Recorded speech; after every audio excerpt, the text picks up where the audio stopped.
Well, another big update coming in from the Qataris that they are preparing transactional documents, including the shareholder agreement, so that the takeover can go through immediately. Revealed to us by a United correspondent for the Athletic known as Laurie Whitwell. Welcome to United Matters channel. How are you guys? And where you watching us from? I go by the names of Rock and David. Smash the like button, comment, and share. If at all you're watching us for the very first time, endeavor to subscribe to this channel so as not to miss out on stories that we do upload in here on the daily. Why I've taken this story with a sack of salt is simple because the Athletic is really one of the most credible media outlets I've seen as far as the sports news is concerned. I've not been following them as far as some other news is concerned, but concerning sports, they are really legit. That is it. So, and this story is being broken by a United correspondent known as Laurie Whitwell, who fancied Sir Jim Ratcliffe to take over the club of Man United, but if at all he can come out and obviously put out this huge topic. Guys, looks like it's cooking us already in the morning that the bid of Sir Jim Ratcliffe looks like it's effectively dead, as revealed to us by one of the Bloomberg business writers there, that the bid of Sir Jim Ratcliffe looks like effectively dead. It shows that the Qataris are really having what we call a clean bid, and their transaction is referred to as being neat. That of Sir Jim Ratcliffe is being regarded as dirty or untidy. So let's see, close to 400 likes smashed on this video. This is one of the things that shows that we are nearing there, after Samuel Lucas referring to us that maybe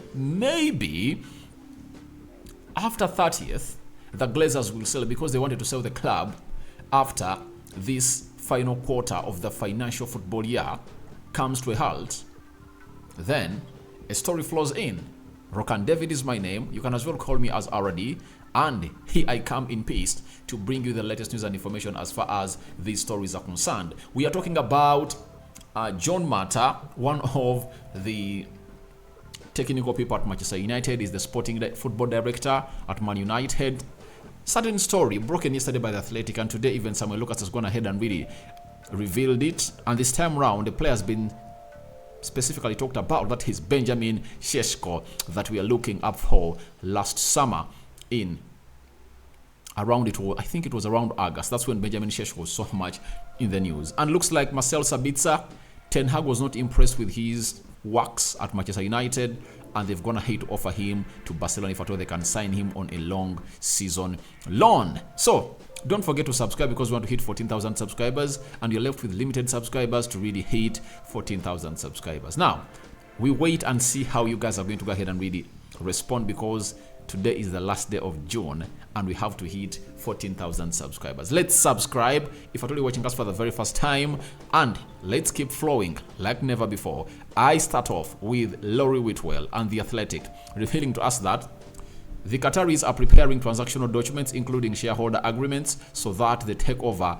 can go through immediately, but they're yet to hear back. Now, when you hear that being put out by a credible source, it shows you that there is a very huge momentum that is really positive on the side of the Qataris as far as the United takeover is really concerned, because there is no reason as to why they'll be preparing the transactional documents of the money, because this is going to be money transacted from Sheikh Jassim Al Thani's account to the account of the Glazers, and then shareholder agreements, because they need to really see how these shareholders are really going to be catered off. Why are they talking about shareholder agreements? Because this money is not only going to go to the Glazers, because the Glazers own 61%, 69%, it's 69% of 69% of the shares, and 31% of the shares, some belong to the New York Stock Exchange, and then there are some other major minority A-class shareholders that they need to pay. So they are preparing these documents and those contracts of the shareholders, because they need to deal with the Glazers, because for them the business is done as it stands. Then they need to go ahead and really distribute that amount of money that is remaining after giving the huge jump to the Glazers for their 69%. They need to talk to the New York PL, to the New York trade, it's called what? the New York Forex exchange. They talk to them, they convert, they pay them, and they sign agreements. And the remaining shareholders that have gone ahead to see Sir Jim Ratcliffe not taking over the club of Man United because they promised him to be sued, and the Glazers for really denying them a chance to getting money from Sheikh Jassim Al Thani. So that's all about the takeover, and it shows you that something is moving right into the right direction. But as they are preparing them, they are waiting to get what we call a hear back from the Rain Group and the Glazers whether they've gone ahead to give them green light to do this. It's a very huge update that everyone needs to go ahead and obviously give a hail, because this is what we've been waiting for. And if I told you here that movement is going that side, we have to jubilate and obviously be smiling from one ear to the other. Then the Athletic added and said their fifth bid has led some familiar with the process to speculate that winds have shifted in the Qataris' favor, although no one is getting carried away. So the fifth bid that was put in obviously just blew away Sir Jim Ratcliffe, and he couldn't really match it, because the only way he could get this club is by buying by buying the shares of the 4 Glazer siblings, and obviously attain close to 50%. And after getting 50%, then Joel Glazer and Avram would have gone ahead to sell him like 2%, such that he has 52%, meaning that they'll be sharing the 17% amongst themselves. That is Joel Glazer and Avram Glazer. But as that was being planned, Sheikh Jassim Al Thani came in with the fifth bid, and that fifth bid just awoke all the other shareholders that were really in Class A, and they are really telling to the Glazers through a letter written to them formally that you are trying to do something that is denying us a right to really get what we call money from Sheikh Jassim Al Thani, because we've been having our shares for a very long time. Money has come in, you've elevated the price of this club to 6 billion, and you don't want us to get share of that by selling shares of your siblings to Sir Jim Ratcliffe and obviously leave us here getting small dividends, yet you take huge dividends. So that just caused chaos and just sent the plan of Sir Jim Ratcliffe down the grave, and it's in the limbo unless otherwise he resurrects with a better plan. But that can't happen, and he cannot come out and really match liquid cash of £6 billion like Sheikh Jassim Al Thani is willing to go ahead and really offer it to take over Man United. That's the problem with him, and if at all he could go ahead and really execute it, you never know. But there is no plan of him equaling the bid of Sheikh Jassim Al Thani, because Sir Jim Ratcliffe had told these other Glazers that in 3 years I'll phase you out. That's it, and they're okay with it, because they feel like they can stay here still enjoying dividends, knowing it that 3 years to come they're going to be paid like £1 billion each to quit, because the value of United is really increasing day in, day out. And if I told you see to it that we've happened to be put onto a price tag of £6 billion when we've not been winning trophies, because ever since Alex Ferguson left, we've never won a Premier League and a Champions League, because for me, those are what I call trophies. The other ones, Carabao Cup, UEFA Europa League, FA Cup, those are just small trophies that you cannot come out and really brag about, because no team really wins those and brags, because the only way to get bragging rights is simple, by doing one thing: either win the Champions League or win the Premier League. So, as it stands, Sheikh Jassim Al Thani is edging Sir Jim Ratcliffe, and there are some other follow-up tweets that they've gone ahead to really go ahead and obviously add up. This is really so much stinging to the Glazers. I don't know whether it's going to sound like music to the ears of the Glazers, but the Athletic have told us that a former associate of Sheikh Jassim Al Thani claims being as former associate of his claims, Sheikh Jassim being a lifelong Man United fan is genuine, adding that he watches every United game. Jassim's view is that the Glazer family have underinvested, and that is a lot to do at United, and they'll take it in bad faith. But what we call investment, it's not to get the money of the club and obviously use it. What we call investment is like what you are seeing Toddy Boyle did at Chelsea. He came in through and money was there to spend. 700 million pounds in 2 windows. The summer transfer window spending 300, and in the January transfer window spending close to 400 million pounds. Look at Kroenke. After owning Arsenal 100%, he has gone ahead to invest money, and in just the first 16 days of the transfer window, because it opened up on 14th and today is 30th, they are going to spend 105 million pounds on Declan Rice.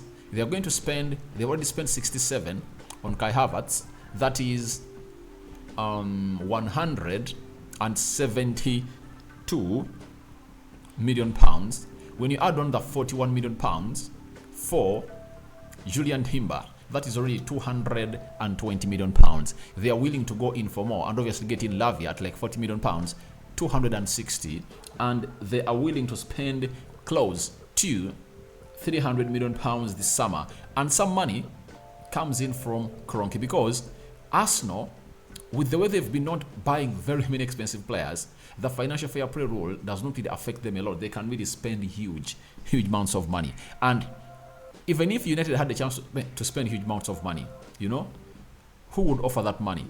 The Glazers cannot offer that money. That's it. So that's what we are talking about in this scenario, that you cannot come out and really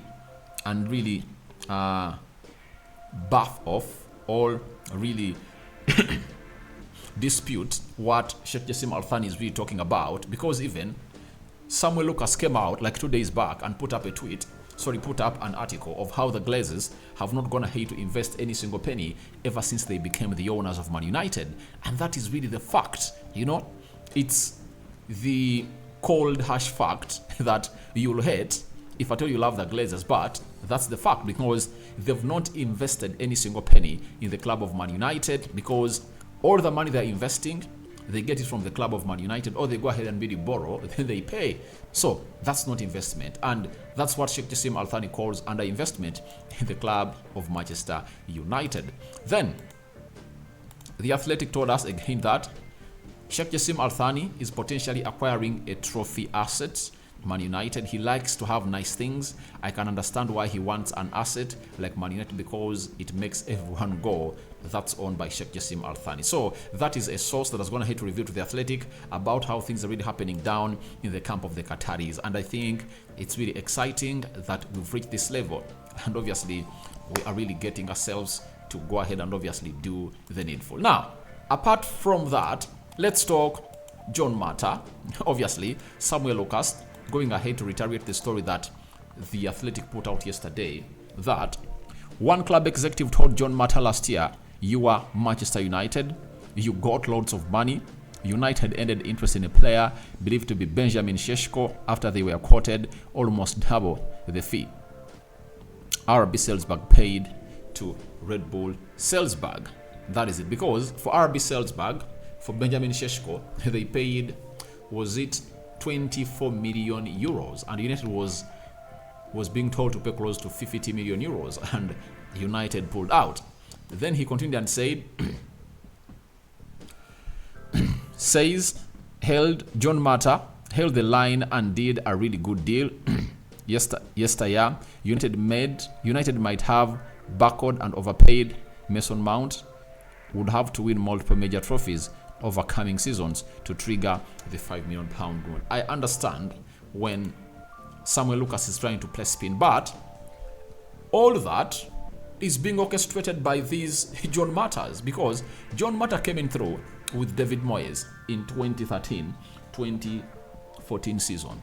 But as David Moyes left, John Mata stayed because they're working together at Everton, and he came with him at Man United. But that's what we call Manchester United tax, because we've gone ahead to pay a lot of money for players. We've overpaid, and all clubs have been told that if you're negotiating with United, just make sure you really put out a price to really wow them out, because we paid £53 million for Fred, £80 million for Harry Maguire, £50 million for Aaron Wan-Bissaka, right? We've gone ahead to overpay for deals. Look at Anthony, £85 million. So That is not what United should be about. But what caused all this is because of the head of football operations at Man United, John Matt, acting as a football director, acquiring staff that cannot negotiate these deals down, and is being praised about the deal of Mason Mount. Yet, we all know that paying £55 million plus £5 million of add-ons is overpaying. A player who is just left with 1 year on his contract, and we pay £60 million. That's out. That's out. And it's really ridiculous in my ears. I support Eric Ten Hag that he should get the players that he really calls in for, but we cannot all go out and really say that John Matt has gone ahead to do a very good job. That's out. That's out. There is no good job he's gone ahead to do, because Ralph Rangnick slated him when he was asked about how United is performing in the midfield. He told them, I'm not the one who made a decision not to sign a CDM and bring in Amad Diallo at £45 million and Pelestri at £10 million. That is close to £60 million. The amount of money that we're going to have to really add up together and get in a very good CDM, and we never really got a CDM, you know. So there are very many blunders we're going to have to make, like taking long to really negotiate deals and not even having our pride with us. Look at Man City, what they did against Rice. They first did it way back in 2021 when they made a bid of £100 million for Harry Kane to cross from Spurs to Man City, and they told them they wanted 130. They said, we cannot reach that and we are going to back out, and they backed out. Respectively, they left, and no club can come out and obviously ransom Man City. They have done the same thing on Declan Rice, having made a bid of £80 million, guaranteed fees plus £10 million of add-ons, being rejected. Arsenal just went ahead to overstretch it to £15 million more, and it was £100 million guaranteed fees plus £5 million of add-ons. Man City said, we kick out, we live in peace. Arsenal, go on for your man, but for us, for they're not taking 80 plus 10, we are not coming to that deal. That is how a competent club is supposed to be running, and I don't know why people are coming out to really give like Samuel Lucas is coming out to put out a story that gives John Mata his flowers. Why should he be given flowers? What's the reason? What has he done? That is nothing, and that is total utter of shit for me. So lastly, let's talk about Sabitzer, meaning that he might not be returning to Man United because his clients or his representatives are going ahead to offer him to Barcelona. So Barcelona have been offered a chance to sign Marcel Sabitzer, and that shows you that Bayern Munich is not willing to retain him, and United is not willing to sign him. However cheap he is, they're not willing to sign him. So as it stands, Sabitzer is not coming to Man United, and all those that really wanted to see him back, looks like Ten Hag was not impressed with his duties. And I think what really made him what really made him